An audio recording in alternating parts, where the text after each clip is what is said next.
اور علماء اکرام نے فرمایا جب قبر میں میت کو اتارا جائے گا، میت سے پوچھا جائے گا بتا تجھے کس چیز کی حسرت ہے، دنیا کے اندر تجھے زندگی دوبارہ ملتی تو کیا کرتا؟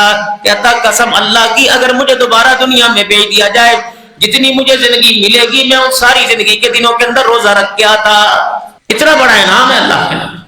اور ارشاد فرمایا مدنی کریم صلی اللہ تعالی علیہ وسلم نے کہ میرا اللہ تعالیٰ فرماتا ہے جو اللہ جل شانہ اپنی زبان سے اللہ جل شانہ بات کر دے، اللہ منہ سے پاک ہے، اس کو حدیث قدسی کہتے ہیں۔ جو رسول اللہ صلی اللہ علیہ وسلم کی زبان سے الفاظ نکلے اسے حدیث مبارک کہتے ہیں۔ حدیث قدسی الصوم لی وانا اجزی بہ، میرا حبیب میں نے نماز کا ثواب تو بتا دیا، روزے حج کا ثواب بتا دیا، الصوم لی وانا اجزی بہ، میں نے روزے کا ثواب پوشیدہ رکھا کیونکہ بندے روزہ میرے لیے رکھتے ہیں، اس لیے میرا نبی جا کے اعلان کر دے روزہ میرے لیے، اس کا اجر بھی قیامت کے دن میں عطا فرماؤں گا۔ ارشاد فرمایا مدنی کریم صلی اللہ تعالی علیہ وسلم نے جس طرح مجاہد میدان کے اندر تلوار لے کے چلتا ہے، ایک ہاتھ کے اندر تلوار ہوتی ہے، وہ اپنے ہاتھ سے دشمن کے اوپر وار کرتا ہے، اگر دشمن اس کے اوپر وار کر دے تو اس کے ہاتھ کے اندر گول سی لوہے کی ڈھال ہوتی ہے، وہ ڈھال کو آگے کر کر دشمن کے وار کو، تلوار کو، تیر کو روکتا ہے۔ رسول اللہ صلی اللہ علیہ وسلم نے ارشاد فرمایا روزہ ڈھال ہے، فرمایا اللہ اکبر، جہنم اور روزہ رکھنے والے کے درمیان، فرمایا روزہ ڈھال ہے، فرمایا قیامت کے دن یہ بندے اور جہنم کے درمیان ڈھال بنے گا۔ ارشاد فرمایا مدنی کریم صلی اللہ تعالی علیہ وسلم نے اللہ اکبر، فرمایا روزہ گناہوں کو جلا دیتا ہے۔ مالک کائنات کو پتہ ہے بندہ بیمار ہے، بندہ صحیح سلامت ہے، اللہ اکبر۔ اس مہینے کی برکات کے بارے میں رسول اللہ صلی اللہ تعالی علیہ وسلم نے ارشاد فرمایا رمضان المبارک کا جب مہینہ آتا ہے، فرمایا جہنم کے دروازے بند کر دیے جاتے ہیں، جنت کے دروازے کھول دیے جاتے ہیں اور شیاطین کو جکڑ دیا جاتا ہے، آسمان سے فرشتوں کا تاتا زمین کے اوپر بن جاتا ہے، زمین پر اللہ کے بندے میرے امتی روزے کی حالت میں رہتے ہیں، اللہ جل شانہ ان کے اعمال کو دیکھتا ہے، اور یہاں تک جب سحری اور افطاری کا وقت ہوتا ہے کہ دسترخوان بچھا کر ہاتھ اٹھا کر دعا کرنے کے لیے بیٹھتے ہیں، اللہ کے فرشتے آسمان سے زمین پر اللہ کے حکم پر آتے ہیں، یہ روزہ دار ہاتھ اٹھا کر دعائیں کرتے ہیں، فرشتے ان کی دعاؤں پر آمین کہنے لگ جاتے ہیں۔ نماز کے نہ چھوڑنے پر جبرائیل علیہ السلام زمین پر نہیں آئے، زکوٰۃ کے ادا نہ کرنے پر جبرائیل علیہ السلام زمین پر نہیں آئے، امام الانبیاء صلی اللہ تعالی علیہ وسلم کو آمین کہنا پڑا۔ آمین رسول اللہ صلی اللہ علیہ وسلم نے دعاؤں میں نہ کہی، سجدے میں جا کر اللہ کے آگے رو رو کے نہ کہی، آمین اس وقت آپ نے فرمائی جب آپ نے ممبر کی اپنی سیڑھی پر قدم رکھا، جس ممبر پر بیٹھ کے جمعہ خطبہ ارشاد فرمایا کرتے، اور ممبر کی بھی بڑی برکات تھی۔ ایک دن آپ صلی اللہ تعالی علیہ وسلم ممبر پر تشریف فرما ہوئے اور آپ صلی اللہ علیہ وسلم جمعے کا خطبہ ارشاد فرما رہے ہیں، ایک گاؤں کا رہنے والا حضور صلی اللہ علیہ وسلم کی خدمت میں آیا، صحابہ کہتے ہیں ہم نے اس کی حالت دیکھی، حالت اس کی یہ تھی کہ اس کے پاس ایک ہی چادر تھی اور وہ چادر اس نے اپنی ناف سے لے کر اپنے ٹخنوں تک باندھی ہوئی تھی، اور مسجد نبوی کے دروازے پر آ کے کھڑا ہو گیا اور آ کر آپ صلی اللہ علیہ وسلم کو اشارہ کیا کہ اللہ کے نبی خطبہ روک دیجئے۔ اب اتنی جرت حضور کے زمانے میں کون کرتا؟ صحابہ کہتے ہیں ہم اسے دیکھ کے حیران ہو گئے، تن کے اوپر کپڑا کوئی نہیں، پیر میں جتی کوئی نہیں، تہمت باندھا ہوا، حضور صلی اللہ علیہ وسلم کو ہاتھ کا اشارہ کر کے کہ یا رسول اللہ خطبہ روکے۔ سارے نبیوں کے سردار نے اس بدو کے کہنے پہ، اس دیہاتی کے کہنے پہ خطبہ روک دیا۔ آپ نے فرمایا میرا خطبہ تو نے کیوں روکا؟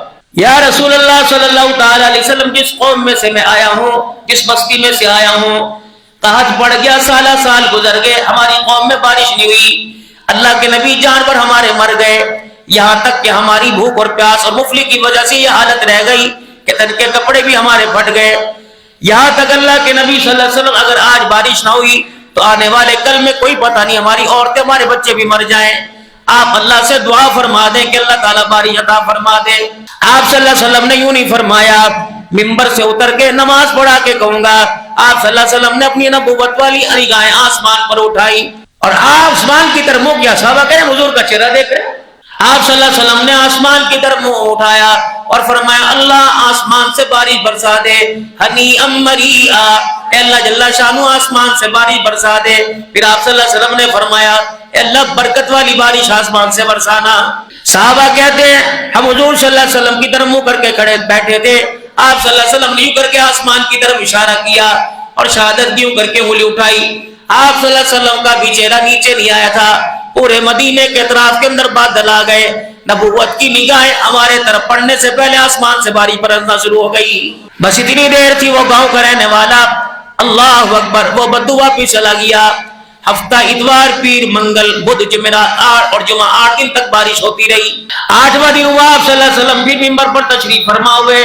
جمعے کا خطبہ آپ صلی اللہ علیہ وسلم نے ارشاد فرمایا. وہی بدو, وہی گاؤں والا حضور کی خدمت میں دوبارہ آ گیا اور اس کے چہرے پہ مسکراہٹ تھی. اور آپ صلی اللہ علیہ وسلم سے کہا کیف یا رسول اللہ. آپ صلی اللہ علیہ وسلم پھر خاموش ہو گئے. یا رسول اللہ, آپ کو پتہ ہے مدینے کی گلیوں میں کتنی جلتل ہو گئی, یہاں تک کہ گاؤں گلیوں کے اندر پانی کھڑا ہو گیا. ہمارے مویشی بھی خوشحال ہو گئے, ہماری عورتوں بھی سیراب ہو گئی, ہمارے بچے بھی خوشحال ہو گئے. اللہ کے نبی صلی اللہ علیہ وسلم, اب آپ اللہ سے دعا فرما دیں, اللہ جل شانہ بارش کو روک دے. آپ صلی اللہ علیہ وسلم نے فرمایا پہلے تو بارش کی دعا کرتا تھا, اب بارش رکوانے کی دعا کروانے آیا. آپ نے پھر نبوت والی نگاہ آسمان کی طرف اٹھائی. آپ نے دعا فرمائی اللہم ہوا الینا ولا علینا, اے اللہ یہاں ضرورت نہیں, جہاں ضرورت ہے وہاں برسا دے. اے اللہ انہیں سمندروں میں پانی ڈال دے, پہاڑوں پہ برسا دے. اللہ انہیں کھیتیوں میں برسا دے, کھیت کھلیانوں میں برسا دے, ندی نالوں میں برسا دے. صحابی کہتے ہیں حضور کا چہرہ نیچے نہیں آیا, بارش رکی, بادل پھٹ گئے, مدینے میں دھوپ نکلنے لگ گئی. صحابہ کہتے ہیں ہم جمعے کی نماز پڑھ کے جب مدینے کی گلیوں سے باہر نکلے, جب آئے تھے پانی اتنا کھڑا تھا, جب نماز پڑھ کے باہر نکلے مدینے کی گلیوں سے پانی اتنا خشک ہو گیا جیسے لگا جیسے کبھی بارش ہوئی نہ ہوئی ہو.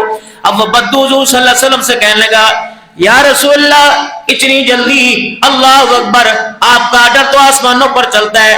آپ مسکرائے, آپ نے فرمایا آرڈر میرا نہیں چلتا, آرڈر تیرا چلتا ہے. ارادہ چودو لے کے آیا, تیرے ارادے کو میں نے اللہ کو بتایا. اللہ جل شانہ نے جیسا تو ارادہ لے کے آیا آسمانوں سے ویسے فیصلہ فرما دیا ہے. افطاری کے وقت دعا کر رہے ہیں, سحری کے وقت دعا کر رہے ہیں, نظر تو میری سموسوں کی طرف ہے, نظر تو میری پکوڑوں کھجوروں کی طرف ہے, دعا بھی کر رہے ہیں, اے ادھر کر دے ادھر کر دے, پانی وہاں رکھ دے, کھجور یہاں کر دے. اللہ کہہ رہے دعا یہاں کر, یہ کیا کر رہے ہے تو تیرے لیے. اتنی یکسوئی کے ساتھ دعا ہو, بلکہ قبلہ رخ ہو کے بیٹھ جایا کرو. کوئی تو اس دعا کا مغز ہوگا, کوئی تو اس دعا کی قبولیت کی گھڑی ہوگی. آسمان سے فرشتے آپ کے میرے گھر میں, آپ کے میرے ارد گرد آ کے بیٹھ جاتے ہیں. کوئی تو میرے عزیز ایسی وجہ ہوگی کہ 12 گھنٹے بھوکا رہنے پر اللہ جل شانہ کی رحمت والی نگاہوں میں اتنا محبوب ترین بن جاتے ہیں کہ اللہ ہمارے منہ کی ہواڑ کو دیکھ کر اللہ جنت کے دروازوں کو کھول دیتا ہے. فرمایا جب روزہ دار روزے کے وقت دعا کرتا ہے, اللہ جل شانہ ساری مخلوق کی ڈیوٹی اس کی دعا پر آمین کہنے کے لیے لگا دیتا ہے. اسی لیے میرے محترم دوستوں بزرگوں, میں نے آپ سے شاید پچھلے جمعے بھی عرض کیا تھا کہ جہاں خود دعا کرتے ہو ہاتھ اٹھا کر, ماں اپنی مستورات کو اپنے بچوں کو بھی ساتھ بٹھایا کرو. یہاں تک کہ افطاری کا کھجور کا دانہ منہ میں ہوتا ہے اور گھر والوں کو آواز آجا چولہا بند کر دے, آجا. نہیں نہیں نہیں, یہ اللہ سے مانگنے کا وقت ہے. کم از کم 10 منٹ پہلے افطاری کا دسترخوان سجاؤ, اللہ کا ذکر جتنا ہو سکے اللہ کا ذکر کرو, اور اس کے بعد درود شریف کا اہتمام کرو. جتنا درود شریف پڑھے سونے آقا محمد عربی صلی اللہ تعالی علیہ وسلم پر, پھر ہاتھ اٹھا کر اللہ کی حمد و ثنا بیان کرو. پھر آپ صلی اللہ علیہ وسلم پر درود شریف, پھر قرآن پاک کی جو بھی مسنون دعائیں, ربنا آتنا فی الدنیا حسنہ وفی الآخرۃ حسنۃ وقنا عذاب النار, ربنا ظلمنا انفسنا وان لم تغفر لنا وترحمنا لنکونن من الخاسرین. پھر اللہ سے مانگنا شروع کر دو, اداؤں سے وفاؤں سے. اگر رونا نہیں آتا رونے جیسی شکلیں بنا لو. اللہ اکبر, قبولیت کا وقت ہے. فرمایا میرا امتی اس وقت دعا کے لیے ہاتھ اٹھایا کر. اس وقت جب تو دعا کرتا ہے اللہ فرشتوں کو آمین کہنے کے لیے زمین پہ بھیج دیتا ہے. اور نہ اس کو چھوڑنے پر اپنے بچوں کو عادت ڈالیے. یہ نہیں کہ جمعے کا رکھے ہم اگلے جمعے رکھیں گے, نہیں. اول تو رسول اللہ صلی اللہ علیہ وسلم نے کبھی بدعا نہیں فرمائی. جب آپ صلی اللہ علیہ وسلم کے 70 قاریوں کو شہید کیا گیا, آپ صلی اللہ علیہ وسلم نے 1 مہینہ یا 40 دن مسلسل بددعا فرمائی. یعنی قرآن کے قاریوں کا اللہ کے نبی کے نزدیک کتنا بڑا مقام ہے. اور آپ سے بھی عرض کروں گا, بات جامعہ عثمانیہ کی نہیں, پیر محل کی جس مسجد کے اندر قرآن والا یا آپ کے گھروں کے اندر تراویح پڑھانے والا تراویح پڑھائے, میرے عزیزوں اسپیشل طور پر بڑے ادب و احترام سے اس کی خدمت کرنا. اللہ اکبر, آپ کو بچہ آپ کے گھر کے اندر پوئم سنائے گا. چھوٹے بچے کو آگے کرتے ہیں, دادے کو یہ سنا, نانے کو یہ سنا, میرے بیٹے کو یہ آتا ہے, میرے بیٹے کو یہ آتا ہے. آپ کا بچہ اللہ اکبر آپ کو 2 باتیں سنائے 1000 کا نوٹ نکل آتا ہے. جس قرآن پڑھنے والے نے الف لام میم سے لے کر ہم سے لے کر والناس سنایا، محترم دوستو بزرگوں، اگر قرآن پاک کی عظمت دل کے اندر ہوگی تو قرآن پڑھنے والے کا احترام بھی دل کے اندر آئے گا. اور یہ اللہ سال کے بعد موقع عطا فرماتے ہیں. کیا پتا قرآن پڑھنے والا اور قرآن پڑھنے والوں پر خرچ کرنے والوں کو اللہ قیامت کے دن اکٹھا جنت کے اندر داخل فرمائے. رمضان المبارک کا مہینہ، اس کا شیڈول طے کریں. فجر کی نماز کے بعد محترم دوستوں بزرگوں 20 سے 25 منٹ اتنا ہی وقت ہوتا ہے. فرمایا کم از کم سال کے اندر اگر رمضان المبارک کے اندر قرآن پاک کا ختم کرے، اگر 15 پارے بھی رمضان المبارک میں اس نے ختم نہ کیے، وہ اپنے ایمان کی خیر منائے. 15 پارے جو نہیں پڑھ سکتا اس کا ایمان خطرے میں ہے میرے بھائی. اب اللہ جل شانہ نے اپنے بندوں پر بڑا احسان فرمایا. حضرت عمر رضی اللہ تعالیٰ عنہ کے دور میں تراویح پڑھی گئی. رسول اللہ صلی اللہ علیہ وسلم نے خود تراویح پڑھائی. ایک دن آپ صلی اللہ علیہ وسلم مسجد میں تشریف لائے، صحابہ اکرام کا مجمع تھا، آپ نے اکٹھا کیا، آپ نے نماز پڑھائی. دوسرے دن مدینے کے اطراف میں خبر مل گئی، پھر آپ نے صحابہ اکرام کو اکٹھا کیا، آپ نے تراویح کی نماز پڑھائی. تیسرے دن آپ صلی اللہ علیہ وسلم کو پتہ لگا کہ مسجد نبوی کھچا کچ بھر گئی، اور مدینے کے اطراف سے، گاؤں دیہات سے اور مدینے کے سارے شہری مسجد نبوی کے اندر آ گئے. آپ صلی اللہ علیہ وسلم کے حجرے کی طرف دیکھتے رہے، لیکن آپ اپنے حجرے سے باہر تشریف نہ لائے. صحابہ اکرام رضوان اللہ تعالی علیہ مجمعین نے عرض کیا، یا رسول اللہ صلی اللہ علیہ وسلم، یہ نماز کی فرضیت ختم ہو گئی یا اللہ کا کوئی اور حکم آ گیا؟ فرمایا لوگوں، تمہاری بڑھتی ہوئی آبادی کو دیکھ کر اللہ اکبر آج نہ آیا. مجھے ڈر تھا تمہارا شوق اور میرے آنے کی وجہ سے اللہ اس نماز کو کوئی فرض نہ کر دیتا. آپ صلی اللہ تعالی علیہ وسلم کے دور میں نماز پڑھی گئی. سیدنا صدیق اکبر کا دور آیا، حضرت عمر رضی اللہ تعالی عنہ کا جب دور آیا تو اس وقت بھی مسجد نبوی میں چراغ نہیں تھا، سیدھا چراغ تھا. عشاء کی نماز کا وقت ہوا، حضرت علی رضی اللہ تعالی عنہ مسجد نبوی میں تشریف لائے اور ساری مسجد کو روشن دیکھا. مسجد نبوی کے دروازے پہ کھڑے ہو کر حضرت علی رضی اللہ تعالی عنہ پوچھا، یہ چراغ مسجد کے اندر کس نے کر دیا؟ کسی نے کہہ دیا تجھے نہیں پتا، یہ تیرے بھائی عمر بن الخطاب رضی اللہ تعالی عنہ نے مسجد نبوی میں چراغ جلا کے مسجد نبوی کو روشن کر دیا. حضرت علی رضی اللہ تعالی عنہ نے حضرت عمر کا انتظار نہ کیا یا گھر جا کر عمر رضی اللہ تعالی عنہ کے دروازے پہ دستک نہ دی، بلکہ وہیں کھڑے حضرت علی رضی اللہ تعالی عنہ نے اپنا دامن پھیلایا کہ اللہ عمر کی قبر کو روشن کر دے جس نے تیرے گھر کو روشن کر دیا ہے. کتنی بڑی دعا. جاؤ مسجد نبوی میں، کتنے میرے عزیزو انشاءاللہ تعالی عمرے پر چلے گئے، کتنے جائیں گے؟ مسجد نبوی میں وہ جگہ، وہ خاص جگہ جس کو اللہ نے جنت کا ٹکڑا بنایا. 70,000 فرشتہ ہر وقت وہاں رہتا ہے. جو ایک مرتبہ روزے انور پر سلام کر کے چلا جائے دوبارہ باری نہیں آتی. اللہ نے علی کی دعا کو اتنا قبول فرمایا، حضور کے روزے میں سلا کر حضرت عمر کی قبر کو دل کے اجالے میں رات کے اندھیرے میں بھی روشن کر دیا ہے. چلو روشنی تو میرے عزیزو اللہ اکبر بلب سے ہوتی ہوگی، روشنی تو ٹیوب لائٹ سے ہوتی ہوگی، روشنی تو میرے عزیزو فانوس سے ہوتی ہوگی. چلو اس سے باہر نکلو، مصنوعی روشنی میرے عزیزو یہ چیزیں ہیں. قدرتی روشنی چاند کی چاندنی سے یا قدرتی روشنی سورج کی کرنوں سے ہوتی ہوگی. مالک کائنات نے حضرت عمر رضی اللہ تعالی عنہ کی قبر کو دیکھا، ادھر علی کی دعا کو دیکھا. فرمایا اگر سورج سے روشن کر دوں تو شام کو غروب ہو جائے گا، چاند سے روشن کر دوں تو صبح سورج چاند غروب ہو جائے گا. اللہ نے اس سورج کی روشنی سے حضرت عمر کی قبر کو روشن رکھا. رب اکبر کی قسم ہے، جو سورج دل کے اجالے رات کے اندھیرے میں روشن رہتا ہے، اس سورج کا نام نامی اس میں گرامی کیا، والضحیٰ واللیل اذا سجا، وہ سورج محمد الرسول اللہ ہے. فرمایا یہ ایسا سورج ہے جو زمین پر بھی روشن رہے گا، قیامت کے دن عرش بری پر بھی روشن رہے گا. اللہ نے اس روشنی سے عمر کی قبر کو روشن فرمایا. فرمایا عمر اس روشنی سے میں نے تیرے دل کو روشن کیا. یہ دل کئیوں کو اندھیرا نظر آئے گا، میں نے تیری قبر کی مٹی کو بھی روشن کر دیا. وہ دل جو آنکھوں کے اندھے جنہیں دل روشن نظر نہیں آتا، جاؤ مدینے میں جا کے دیکھ لو، محمد کے روزے کے سائے کے اندر تمہیں عمر کا روزہ رات کے اندھیرے میں بھی روشن نظر آئے گا. علیکم بسنتی و سنتی خلفاء الراشدین المہدیین. او لوگوں میری سنت، میرے صحابہ کی سنت، میرے صحابہ کی سنت میری سنت ہے. آپ نے فرمایا میرے بعد جو میرا 30 سالہ میرے خلفاء کا دور ہوگا وہ میرا دور ہوگا. میں ہی کروں گا جو میرے صحابہ کریں گے، اور جو میرے صحابہ کریں گے وہ میرے بتائے ہوئے طریقے پر ہی ہوگا. اگر عمر عام آدمی ہوتا تو میرے محترم دوستو بزرگوں چلو تراویح میں شک و شبہت ہوتی، یہ تو وہ عمر ہے بولتا زمین پر ہے اور اس کی آواز کی گونج آسمانوں پر اچھا بری پر سنائی دیتی ہے۔ تو تراویح کا اہتمام کریں، یہ نہ دیکھیں 8 ہیں 12 ہیں 20 ہیں 15 ہیں۔ میرے محترم دوستو بزرگوں پڑھنے کی کوشش کریں، اسی لیے فرض نہیں ہوئی کہ جتنی انسان کی چاہت ہے پڑھے، 20 طرح کی سنت ہے، لیکن کم از کم میرا عزیز اس کا تو اہتمام ضرور کرے۔ یہ سال میں اللہ ایک مرتبہ موقع عطا فرماتے ہیں، یہ ان خوش نصیبوں کے لیے اللہ نے موقع عطا فرمایا جنہیں پورا سال نہ قرآن سننے کی توفیق ملتی ہے نہ پڑھنے کی توفیق ملتی ہے۔ اللہ آپ کا روزہ مبارک کرے۔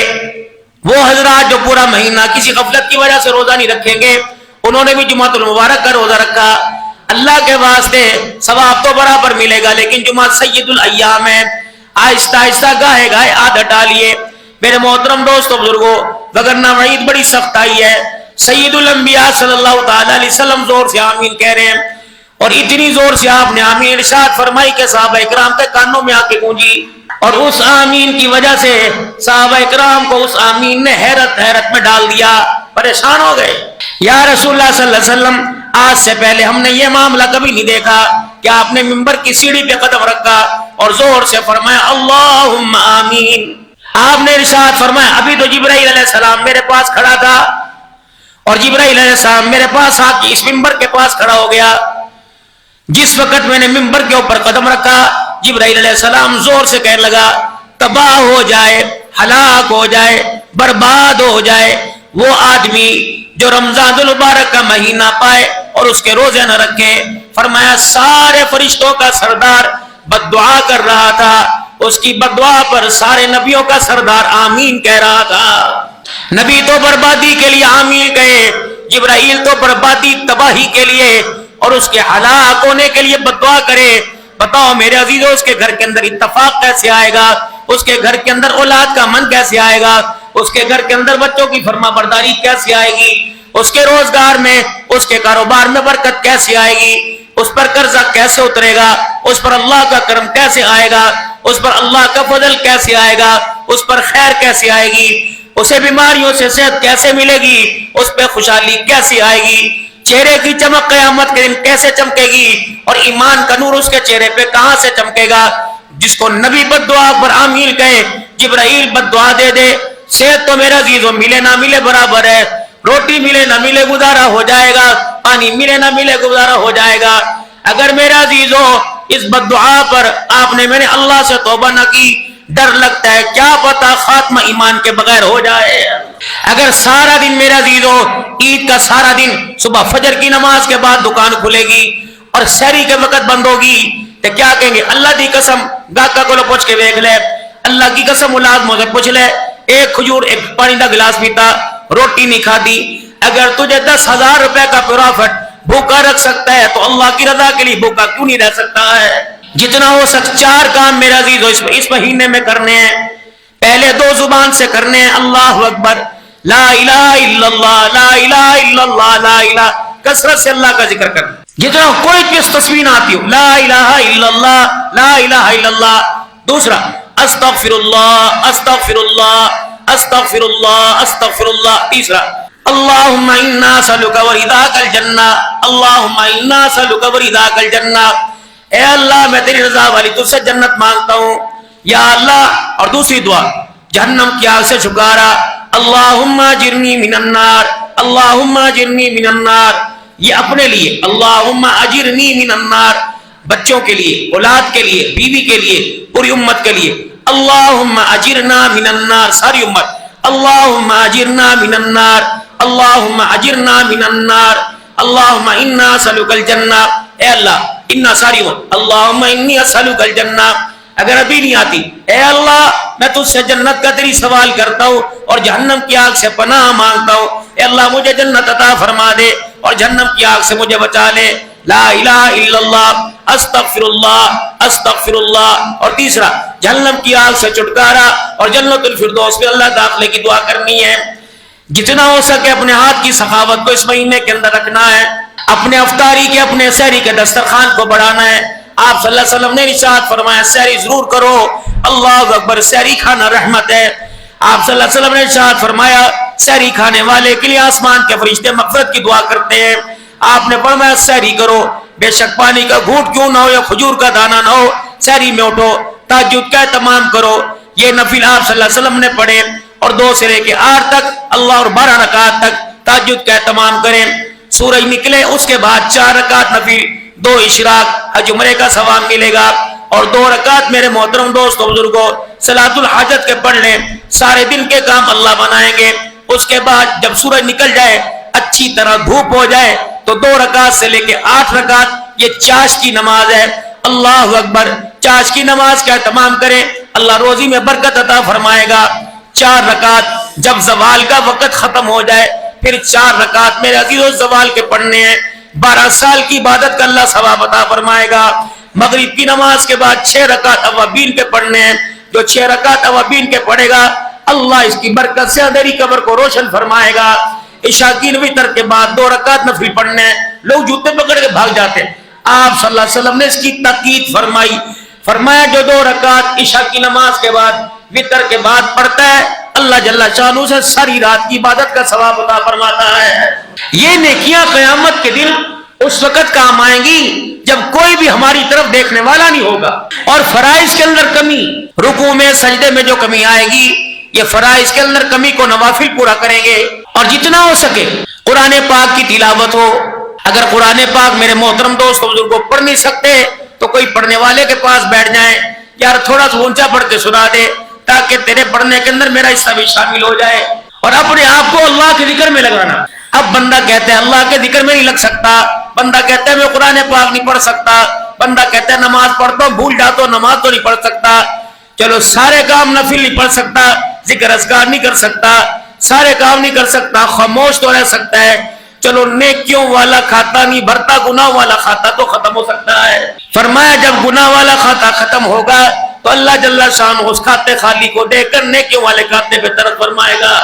اللہ جل شانہ نے اس مہینے کے اندر آپ کو میرے عزیزو کچھ آرام کا، یہ پہلے 8-10 دن بازار خالی ہیں، اس میں سیکھیں، کسی مدرسے کی طرف متوجہ ہوں، کسی ایسے دیندار کے ساتھ اپنے آپ کو صحبت کے اندر لگا لیں.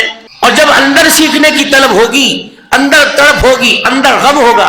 زندگی گزر گئی روزہ رکھتے رکھتے، اب یہ نہیں پتا روزہ کن چیزوں سے، ابھی 50 سال کی عمر ہوگی اب بھی پوچھتے ہیں نہ کچھ پانی پیا جائے روزہ تو نہیں جانا، دوائی پا لی روزہ تو نہیں جانا، سرما پانے سے روزہ تو نہیں جاتا. وہ چیزیں جس کا تعلق معدے کے ساتھ ہو اور ڈائریکٹ معدے کے اندر وہ چیز چلی جائے اور پیٹ بھی بھر جائے ان کے ساتھ ہے. باقی سرمے سے سرما معدے میں نہیں جاتا، آنکھ کا ڈراپ معدے میں نہیں جاتا، انجیکشن معدے کے اندر نہیں جاتا، انسولین معدے کے اندر نہیں جاتی. تو اللہ جل شانہ نے اپنے بندوں پہ چھوٹ فرمائی ہے. ان چیزوں مفسدات کیا ہے؟ یہ نہیں کہ اگر میں کھا لوں گا، ایک بندہ رات کو نیت کی انشاءاللہ میں صبح روزہ رکھوں گا، سحری میں اس کی آنکھ نہ کھلی، سحری میں اس کی آنکھ نہ کھلی، جب آنکھ کھلی سحر کا وقت ختم ہو گیا تھا. اب کیا مولانا عبداللہ صاحب میں کیا کروں، میں نے تو سحری نہیں کی، میں تو نیت نہیں کی. میں نے کہا رات کب سویا تھا؟ کہ 1 بجے سویا تھا. میں نے کہا اس وقت تیرا کیا ارادہ تھا؟ کہ انشاءاللہ کل روزہ رکھوں گا. میں نے کہا سحری نہیں بھی کی، نیت کو اللہ نے قبول کر لیا، اب تیرا روزہ ہے. ایسا بندہ جس نے نیت بھی کوئی نہیں کی اور جس نے سحری بھی کوئی نہیں کی اور آنکھ کھل گئی پھر سو گیا یا آنکھ نہ کھلی، اور اس وقت آنکھ کھلی جب زوال کا وقت ختم ہو گیا تھا، نیت بھی اس نے کوئی نہیں کی، پھر وہ اپنے روزے کی قضا کرے، اس کی نیت بھی کوئی نہیں تھی. ہاں اگر پھر بھی زوال سے پہلے نیت کر لے اور اس کے بعد اگر اپنے آپ کو پردے میں رکھے، اس کا معاملہ اس کے رب کا معاملہ. سحری کر لی، سحری کرنے کے بعد ڈکاریں آنا شروع ہو گئی، یعنی آخر میں پانی پیتے ہیں، ڈکاریں آنا شروع ہو گئی اور ڈکار آتے آتے اتنا منہ خود بخود، اتنا پانی منہ کے اندر خود بخود آ گیا. تو روزہ پھر بھی اپنا بچا کے رکھے، احتیاط کریں. اگر انگلی مار کے کی اور زبردستی کی کہ منہ بھر کے آ گئی اور زمین پر اتنی گر گئی تو پھر روزہ میرا عزیز ہو جاتا رہا ہے. جسم سے خون نکل آئے، جسم سے پیپ نکل آئے تو اس سے روزہ نہیں ٹوٹتا. میرے عزیزوں، مرد عورت کے پرائیویسی میں بات کر رہا ہوں، مرد عورت کے قریب چلا گیا، آپس کے اندر اختلاط ہو گیا، آپس کے اندر ملاقات ہو گئی، اور پھر سردی کی وجہ سے چلو کہ صبح اٹھ کے جلدی نہا لوں گا، اور اس حالت کے اندر اٹھا کہ اگر نہائے گا تو سحری کا وقت ختم ہو جائے گا. اگر سحری کھائے گا تو اذان ہو جائے گی. تو اللہ جل شانہ اپنے بندوں پہ کتنے پیار کرنے والے. فرمایا میرا بندہ مجھے پتہ ہے تو نے بھوکا رہنا ہے, اس لیے میرا بندہ پہلے تو کھا لے اور جلدی جلدی نماز سے پہلے نہا لے, پھر نماز پڑھ لے, اس سے تیرے روزے کے اوپر کوئی فرق نہیں آئے گا. وہ نوجوان جس کو احتلام ہو گیا یا کپڑے خراب ہو گئے, اللہ اکبر, اگر وہ بھی اس حالت کے اندر اٹھا کہ اذان کا وقت قریب تھا اور اتنا وقت تھا کہ سحری کی ایک آدھی روٹی کھا سکتا تھا, تو وہ بھی پہلے سحری کرے, یعنی استنجا پیشاب وغیرہ کر لے اور ہاتھ دھوئے اور سحری کرے, اس کے بعد غسل کرے, نہائے, اور نہانے کے بعد نماز پڑھ لے, اس کے روزے کے اوپر کوئی فرق نہیں آئے گا. ایسا بندہ جو روزہ رکھ کے سویا تھا اور اس کو احتلام کی ناپاکی کی حاجت ہو گئی, تو ناپاکی پر انسان کی پاکی پہ فرق آئے گا, روزے کے اوپر فرق کوئی نہیں آئے گا. جتنا ہو سکے اپنے آپ کو اللہ کے دربار میں لگائے, جتنا ہو سکے استغفار کی کثرت کرے, اللہ اکبر, جتنا ہو سکے اپنے آپ استغفار کی کثرت کرے. اور اپنے اوپر میرا عزیزو جو اس کی ذمہ داری ہے, جو مال ہے اللہ تعالیٰ نے اسے مال عطا فرمایا, سونا چاندی, جس کے پاس آج کے دور کا 5 لاکھ روپیہ ہے, اتنا ہی نا سونا, تو اس کے اوپر میرا عزیزو زکوٰۃ آتی ہے. وہ سونے کو ٹیلی کریں گے 52.5 تولے چاندی سے, یا اتنے پیسے جتنے کی 52.5 تولے چاندی آتی ہے, اور اس پر حولان حول 1 سال گزر گیا, ایک بندے کے پاس پیسے آئے اور وہ پیسے اس کے پاس 2 مہینے رہے پھر چلے گئے, اس پہ زکوٰۃ نہیں ہے. بندے کے پاس پیسے آئے اور 1 سال اس کی ملکیت کے اندر رہے, اس پہ زکوٰۃ ہے. ایک بندے نے کاروبار کے لیے مال ڈالا, ہاں اس کی ذاتی اپنی گاڑی, ذاتی اپنا مکان, اس پہ زکوٰۃ نہیں. وہ گاڑی, وہ مکان, وہ پلاٹ جو بندے نے خرید و فروخت کے لیے, کاروبار کے لیے رکھا ہے, اس پہ زکوٰۃ آئے گی. وہ دکان کا مال, جس مال سے وہ کاروبار کرتا ہے, اس مال کا پورا پیسہ لگائے, کتنا حساب بنتا ہے, زکوٰۃ دے. 1 لاکھ کے اوپر 2,500 روپیہ زکوٰۃ ہے, 1 لاکھ کے اوپر 2,500 روپیہ زکوٰۃ ہے. فرمایا زکوٰۃ اللہ نے بہتر تمہارا معاملہ فرمایا, اللہ نے تمہارے لیے بہتری فرمائی کہ اللہ جل شانہ نے تمہارے مال کو قبول فرمایا اور تمہارے زکوٰۃ کا حکم دے کر تمہارے مال کو پاک کیا.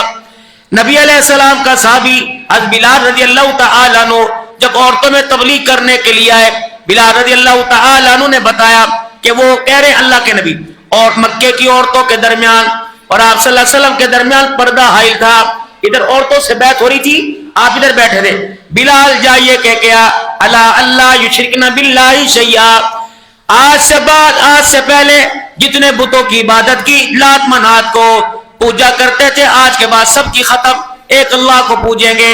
صدقت یا محمد, سچ کہا. ولا یسرقنا ولا یسرقنا ولا یزنینا, زنا نہیں کریں گی, چوری نہیں کریں گی. صدقت یا محمد. پھر بلال رضی اللہ عنہ وہ کہہ رہے کہ اللہ کا حکم آ گیا کہ اپنے مالوں کی زکوٰۃ دو. اب انہوں نے پہلی مرتبہ سنا, بلال یہ کیا ہوتا ہے, یہ تو آج سے پہلے نہ ہمارے دادے نے, پردادے نے, نہ ہمارے ابا و اجداد نے, کسی نے نہیں بتایا, یہ کیا ہوتا ہے, سیکھو. امام مالک رحمت اللہ تعالی علیہ گزر رہے ہیں, وقت کا گورنر. اس وقت مدینے کے جیسے آج پہاڑ ہے, بارش جب ہوا کرتی تو مدینے کے لوگ شہر سے باہر نہانے جاتے, نشیبی علاقے ہوتے, پانی جمع ہوتا اور اوپر سے بارش پڑتی تو نہانے کا لطف کو اور ہوتا. جیسے یہاں لوگ برف میں ٹھنڈا پانی, نا جی میں تو ٹھنڈا پانی پیتا ہی نہیں, اور مری میں جا کے 4 فٹ برف کے اندر کھڑے ہوتے ہیں, وہ کہتے ہیں مزہ ہی لے جائے. تو نشیب و فراز کی جگہ امام مالک رحمت اللہ تعالی علیہ تشریف لے گئے. مدینے کا گورنر کھڑا تھا, اور وہ امام مالک رحمت اللہ تعالی علیہ, اللہ اکبر, جنہوں نے موتا امام مالک لکھی. فرمایا لوگوں 16 سال مجھے موتا امام مالک میں لکھتے گزرے, 16 سال میں کتابیں لکھی, دن میں کتاب, رات میں کتاب لکھتا. فرمایا لوگوں قسم اٹھا کے کہتا ہوں 16 سال تک میں نے کبھی افطار نہ کیا, یہ کتاب میں نے 16 سال میں روزے کی حالت میں لکھی ہے. اب گورنر آ گیا, امام مالک رحمت اللہ تعالی علیہ کی سواری کی لگام پکڑی, علم کی قدر تھی. امام مالک تو آپ صلی اللہ علیہ وسلم کی حدیث کا محدث ہے, مجھے آپ صلی اللہ علیہ وسلم کی حدیث سنا. اب گورنر سے کریں, شرم نہیں آتی بے ادب, حضور صلی اللہ علیہ وسلم کی حدیث ہو اور اتنی بے ادبی سے سنو, میں تمہیں مدینے کے قاضی سے شکایت کروں گا. وقت کے گورنر نے شکایت کی, امام مالک رحمت اللہ تعالی علیہ نے, یہ بے ادب ہے, انہیں حضور کی حدیث کی توہین کی ہے, اس نے آ کے سواری کی لگام پکڑی کہ حدیث سنا. ایسے سنتے ہیں, آتا دوزانو بیٹھتا. قاضی مدینہ نے بلا لیا کہ آپ پر حضور کی توہین کا فتویٰ لگا ہوا ہے. یہ میں نے تو کوئی نہیں کی. آپ نے امام مالک سے کہا تھا مجھے حدیث سناؤ, ایسے سنتے ہیں. کہا جی پھر میرے لیے سزا کیا تجوید ہوگی؟ فرمایا تجھے الٹا لٹایا جائے گا اور تیری کمر پہ 40 درے مارے جائیں گے. الٹا مدینے کے بازار میں چوک میں لٹایا گیا, 40 درے مارے گئے. قاضی مدینہ سے گورنر مدینہ کہنے لگا اب تو مجھے حضور کی حدیث کی توہین کی سزا مل گئی, اب تو میں امام مالک سے تو حدیث سن سکتا ہوں. کہاں اس طرح جانا, خوشبو لگا کر وضو کر کر دوزان ہو کے ادب سے جا کے بیٹھنا اور وقت کے امام سے کہنا مجھے حدیث سنائیے. ادب سے گئے, امام مالک رحمت اللہ تعالی علیہ کے پاس گئے. کہ مجھے میرے کہے کی سزا مل گئی, مجھے 40 درے پڑے, اب میں دوزان ہوا کے آپ کے پاس بیٹھا, اب آپ مجھے عزیز حضور صلی اللہ علیہ وسلم کی حدیث سنائیے. امام مالک رحمت اللہ تعالی نے ایک حدیث سنائی, دوسری سنائی, تیسری سنائی, 40 حدیثیں سنا دی. فرمایا 40 درے کھا کے آیا, آج میں تجھے محمد کے 40 فرمان سناؤں گا. رب اکبر کی قسم ہے, پہلے آنے اور سننے کا مزہ اور تھا, اب آ کر حدیث سننے کا مزہ کچھ اور ہے. اتنا تو میرے محترم دوستوں بزرگوں علم ہونا چاہیے تھا کہ میرے پاس جو مال ہے یہ مال میں نے عزیزو اللہ اکبر جہنم کی آگ سے پاک کیا کہ نہیں کیا. مکے کی عورتیں حضور علیہ السلام کے پاس بیٹھی, بلال رضی اللہ تعالیٰ عنہ کہنے لگے, وہ کہہ رہے کہ مال کو پاک کرو, زکات ادا کرو. بلال یہ لفظ تو آج تک ہم نے سنا ہی کوئی نہیں, یہ زکات ہے کیا؟ اب کیا کہ پتا تو مجھے بھی کچھ نہیں, جو انہوں نے کہا وہ میں نے آ کے کہہ دیا. کہ بلال پوچھ تو صحیح یہ زکات کیا چیز ہے حضور کے پاس. کہ بس انہیں جا کے اتنا کہہ دو اگر زکات دو گی مال پاک کرو گی جنت میں جاؤ گی, اگر اللہ کے حکم کا انکار کرو گی تو جہنم میں جاؤ گی. بس اتنا کہنا تھا. جتنی عورتیں پردے میں بیٹھی بیعت کر رہی تھی ساری زاروں قطار ہونے لگ گئی. کہا ہے بلال کلمہ پڑھنے کے بعد بھی اگر اللہ کے حکم کو توڑا تو جہنم میں جائیں گی. ایک بوڑھی عورت لڑکھڑاتی اٹھی اور اپنے ہاتھوں سے کنگن اتارے, حضرت بلال کی طرف یوں پھینک دیے, حضرت بلال کے قدموں میں جا کے گرے. بلال رضی اللہ تعالیٰ عنہ وہ کنگن اٹھا کر حضور کی خدمت میں لے گئے. یا رسول اللہ, عورتوں نے تو ڈر سے زیور اتار دیے. آپ نے فرمایا میرے بلال میں نے سارا تو نہیں کہا تھا, میں نے کہا تھوڑا دے دو باقی اپنے پاس رکھو. بلال رضی اللہ تعالیٰ عنہ پھر کنگن لے کے گئے. کہ وہ کہہ رہے سارا نہیں, اس میں سے تھوڑا دے دو. وہ عورت روتی بھی جاتی اور کہیں کہتی جاتی, جا انہیں جا کے کہہ دے کہ جو چیز ہمیں پکڑ کے جہنم میں لے جائے پہننا تو دور کی بات ہم اسے دیکھنا بھی گوارا نہیں کرتی ہے. مالک ملک سے دولت سے سونے چاندی سے جن کی محبت لگی انہیں اللہ اس کے رسول کی محبت کا احساس دے گی. بس میرے بھائیو دوستو بزرگو, ربی اغفر ورحم وانت خیر الراحمین, ربی اغفر ورحم وانت خیر الراحمین, ربی اغفر ورحم وانت خیر الراحمین. اللہ سے مانگو سبحان اللہ والحمدللہ ولا الہ الا اللہ واللہ اکبر ولا حول ولا قوة الا باللہ العلی العظیم. کثرت سے فرمایا اس کا دوسرا اشرا مغفرت کا اور تیسرا عتق من النار جہنم کی آگ سے چھٹکارے کا. ربی اغفر ورحم, اے اللہ رحمت فرما, یا اللہ مغفرت فرما دے, رحم فرما, بے شک تو بہترین رحم فرمانے والا ہے. اور میرے محترم دوستو بزرگوں, زکات میں, خیرات میں, عطیات میں غربا مساکین کو ترجیح دے. اپنی افطاری اور دسترخوان میں اور سحری کے دسترخوانوں پہ وہ حضرات جو آپ کے علاقے میں کوئی مسافر ہے یا کہیں دور دراز سے آیا یا پڑوسی ایسا ہے کہ جس کے آپ کو حالات پتہ ہیں, تو میرے عزیزوں پوچھنا نہیں کہ تم سحری لے لیا کرنا یا افطاری, بس جیسے محلے میں تقسیم, بھائی ہماری طرف سے آپ کے لیے یہ سحری کا انتظام یا افطاری کا انتظام کرتے رہیے, ڈرتے رہیے, اپنے آپ کو اللہ کے دربار میں اللہ کے قریب کرتے رہیے. اللہ ہم سب کو عمل کی توفیق عطا فرمائے. آمین آمین. وآخر دعوانا الحمدللہ رب العالمین.